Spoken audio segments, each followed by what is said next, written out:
Think about the last time that you learned a new skill. And I'm not talking about something easy, like your 12-year-old daughter taught you how to use Twitter, and you have this ability now. I'm talking about something really, really difficult, something hard, something that takes months or maybe even years to get competent at. And so I did this a few years ago when I was promoted from assistant to associate director. I wanted to do something that was rejuvenating, something that would really energize me after all those years of hard work. And I decided that I wanted to become an artist. And so this idea of difficulty, this idea of, the idea of learning something really hard like music or coding or learning a new sport or art is something that really interested me. And so in particular, the idea of art was something that I had done as a kid, and I loved doing it as a kid, and at some point I gave it up. And one of my real vivid memories was my grandmother, who was always very supportive, would set me up on the porch with paints and brushes and an old shirt, and I would paint there for hours. And so I thought, this is something I want to do. And for years I wanted to do it, but right, we never find the time, or we never sort of make the time for these kinds of things. But I finally did, and I decided that I was going to look, and I looked as hard as I could for months and months, and I couldn't find any artist that really spoke to me, any place. And then finally I stumbled upon Sadie Valeri, who runs an art studio in San Francisco, and that's where I went. And she runs an atelier system, and the atelier system came to prominence in the 18th and 19th centuries and early 20th century. And what's unique about this system is that because during that time there was this increased demand for fine art, there was an increased demand for fine artists.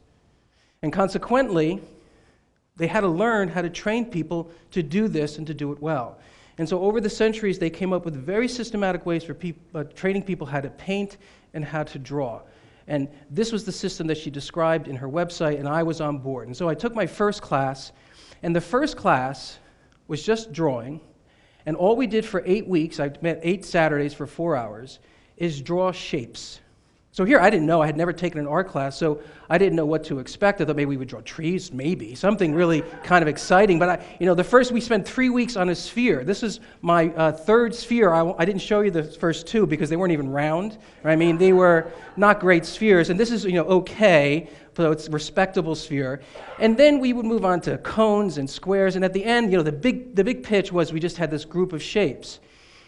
And then in the atelier system, if you're learning to paint, you have to learn how to do this before they even give you a paintbrush. And then when they give you a paintbrush, you know what they do? They give you one color. They give you one color, and it's brown. And you have to learn how to work with that color and draw a three-dimensional shape with just this one color. Figure out how to work the paint, thin and thin. Oil paints have huge flexibility in terms of just thickness and how transparent they are. And then once you learn how to do that, then black and white, very exciting, right? We were painting balls and eggs in black and white. And then once you get good at that, then and only then do they give you a few colors to work with. And that's one of the lemons I did a few weeks after I'd ended the 2 workshops. So I had 8 weeks of drawing and then 8 weeks of painting. Now I drew some lessons, and I'm teaching at the same time. And as I was doing this, all of a sudden I found my teaching started to change. And I started to think more about how I learned this system. And again, I drew it as a kid, but I wasn't particularly good at it. I just had this urge to do it. And so I learned some fundamental things I want to share with you about it, because although I was pursuing this for very selfish reasons, I just wanted to do something for myself, I ended up being a better teacher as a consequence of it. And here are some of the things that I took from it. So one, it was wonderful to be a student again. It was wonderful to be a novice, not just learning knowledge. We're all students, right? We're law professors, so your associate dean says, guess what? You're teaching civil procedure this year, right? And you've never done it before, you have to learn it. But, you're bringing skill sets that you already know and have already developed to that. You're just learning content. And this is the first time, it was a long time, decades really, that I had to learn a skill. I had to learn to do something really new. And to be in that position of vulnerability, to be in that position of having all this information, even to other people, simple information, and have to work with it, was new. I think the best teachers have this ability of empathy, right, to see the world from the student's perspective, to see how difficult it is for them struggling to learn these things. But I will tell you, you get a real dose of empathy when you put yourself in it, when you put yourself in that place as a student again. The other thing I learned from this artillery system is the importance of fundamentals, the foundational skills. And so my advice to you, which I took in my own classes, was to make sure that you focus on whatever fundamentals they are in your class and make sure your students understand them before you get to more complex material. That's the artillery system, right? You learn how to draw because you have to be able to create lights and darks that create the space in a sphere. And once you do that, then you have those concepts, and then when you have to work with more complex things like paint and then color, you can do it more efficiently, more effectively. And it may seem like at first you're covering less, but what the studies show is when you work on the fundamentals well, in the end you cover more. In the end, your students learn better and they learn quicker. And so you have to think for yourself, what are my fundamental skills? Now, I'm a skills teacher in that I typically teach negotiation and mediation. But if you're teaching property or contracts or constitutional law, you're working with skills there too. You're working with content, but you're also working with the skill of balancing tests, factor tests, right? Looking at the rule, narrow rule development, broad rule development. There's all these tests there that they have to work with, and those are skill sets. Those are analytical skills. And so get those. What I know too is that this was a painting that I did, a drawing that I did a few months after my drawing class. Now, I had been working on my own, but because I had the fundamental skills that Sadie gave me, I was able to work myself and learn how to do a decent portrait. Now, this is my son, but because I was able to do this, in the end, a face is just a series of spheres. The nose is really 3 spheres, the lips are 4 spheres. It's about how light falls on curves. And so think about those fundamental skills for your class. What are those fundamental skills ultimately going to be able the students to do? Now here it is. I'm going to teach you, I'm going to talk to you about the skills, the secret to teaching skills. Here it is. You ready? And for those of you who are streaming this is not a time for a bathroom break. This is time to listen. Here they are. Set clear learning objectives. Set clear learning objectives. Objectives that you know and your students know. Next, frequent assessment and individualized feedback. Now I'm looking across the room. I'm not seeing many surprised faces. The reason I'm not seeing many surprised faces is because this is not secret. We have known how to teach skills for 50 years. But there is a huge gap between what we know works and what we do. I mean, think about law schools. Up until really a couple decades ago, the tradition was one exam at the end of the term, right? We've come a long way. Now we have sometimes a midterm before the end of the exam. There's a lot of promise here because there are a lot of schools now, a lot of professors who understand this, who understand that frequent assessment and feedback is the key to people growing. When you do this, the studies show that there's 400% in many cases learning achievement, greater than if you do it the other way, greater if you're not giving feedback. And so those are the 2 key things. If you break down your skills into sub-skills, and before you get to the next skill set, like they do in an atelier, you have to make sure that you know that, and you assess it and understand. All assessment is checking for understanding. Now, I know some of you are thinking, God, I have enough grading going on. I can't do any more. Maybe. But there are so many ways to check for understanding that don't involve more grading. Sidney Beckman, Professor Beckman, is going to be talking about some of them in one of the lectures coming up this afternoon about using technology to check assessment. Rory Bahadur from Washburn University is doing wonderfully creative work. And how do we do assessment in substantive classes in the class, several times a class, that don't involve any other additional grading, that use peers? And so my talk is not long enough to go into them, but they're out there if you want them. So one other thing about this, the science. Anders Ericsson is somebody you should know about if you don't, and he's one of the world's foremost researchers on mastery, the ability to become an expert. And he studied this for over 30 years, and one of the key concepts that he's come up with is called deliberate practice. It's the thing that separates people who just do it average to people who do it well. And deliberate practice is this idea of specific tasks invented to overcome weaknesses that are closely monitored, right? That's assessment. It's making sure your students know what you want them to know before you move on. And this is the key. We know this, there's no question. And this key transgresses age and learning style. It works for everybody. Here's the formula. If there is a formula, here's it.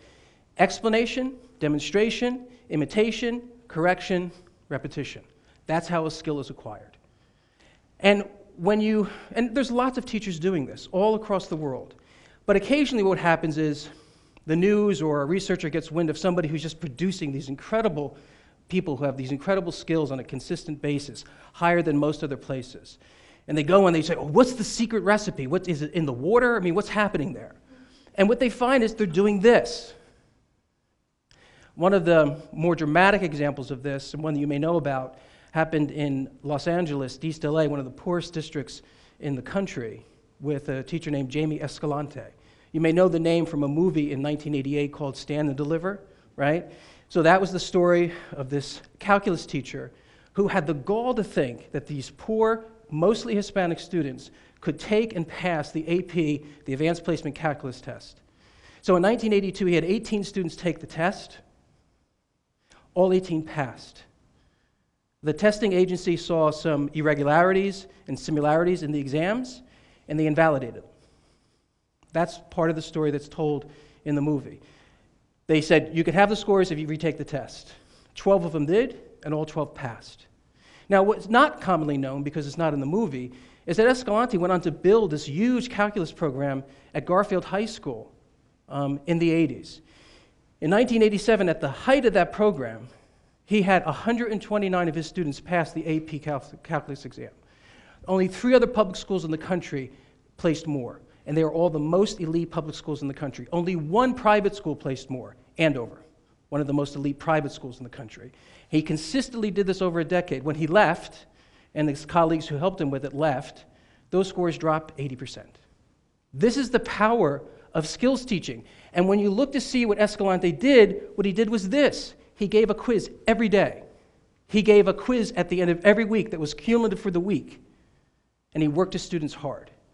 So it's not that we have this mystery, it's that we need the will and perseverance to do what we know works. And it is hard. It's hard for everybody. That's why motivation is one of the other keys to this. We have to motivate our students to work hard. Learning a skill is hard. Deliberate practice, Anders Ericsson says, is sort of the drudgery. It's scales when you play music. You know, it's drawing spheres when you want to become an artist. It's not the most exciting thing, but it's the stuff that works. And I'll leave you with one thought about motivation, because we could talk a lot about that. Escalante was a master at motivating his students. But the one key, I think, that he had that was at the base of it all was believing in his students, was believing that these poor, socially disadvantaged students could pass the AP calculus test. And we need to do that for our students. We need to have a room and come in and think, every one of you could learn common law, every one of you could learn civil procedure, every one of you could learn to write. And that translates into motivation. Carol Dweck has come up a few times at this conference in her wonderful book, Mindset. Right? The fixed mindset is genetics or destiny. Whatever my IQ was when I was born, that's it. Growth mindset says, I can become smarter. I'll add to that, because Dweck's research also says that it's very important for the teacher to have a growth mindset about their students. That teachers who believe that their students can grow and learn have better students. And so we need to do that for our students. And it's something that I think law professors in particular need to say to themselves and think about, because too often we say, you are your LSAT score, or you are your previous grades. And that doesn't help the students, and it's also not true. So you might be asking the question, do I still paint and draw? And I do. Thanks for asking. And I'm actually sort of at a milestone in my artistic development, because just a few weeks ago, I finished a painting that I signed. And it's the first one I felt comfortable signing. And very appropriately, it's of my grandmother, who was so important to me growing up. And my wish for you is that you carve out some time in your busy lives to learn a new skill. And if you do, you'll not only have the joy that comes with learning a new skill and the confidence that comes with mastering something hard, you will, I assure you, be a better teacher.